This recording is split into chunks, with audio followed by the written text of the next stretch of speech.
రక్షకుడు దేన్ని రక్షిస్తాడు? ఎవరిని రక్షిస్తాడు? దేని నుండి రక్షిస్తాడు అంటే, మానవుడు పాపం ద్వారా వచ్చిన శిక్ష ఏంటంటే మరణం. అలాగే మరణం తర్వాత నిత్య నరకం కూడా ఉంది. అది భయంకరమైనది, అందరికీ తెలుసు మనకి కదా. ఎవరైనా ఒక వ్యక్తి చనిపోయినప్పుడు మనం ఏమంటామంటే, ఆ వ్యక్తి స్వర్గంకి వెళ్ళాలి, శాంతిగా ఉండాలి, ఆ యొక్క ఆత్మకు శాంతి కలగాలని మనందరం కూడా వచ్చి కోరుకుంటాం. ఆత్మ శాంతి కలగాలని.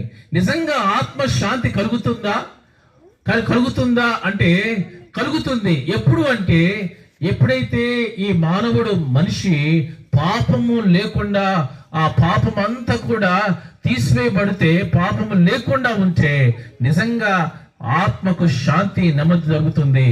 ఆ నిత్య రాజ్యంలో ఆ వ్యక్తి ఒకరోజు స్థానం సంపాదించుకుంటాడు. దానికోసం యేసయ్య ఈ లోకానికి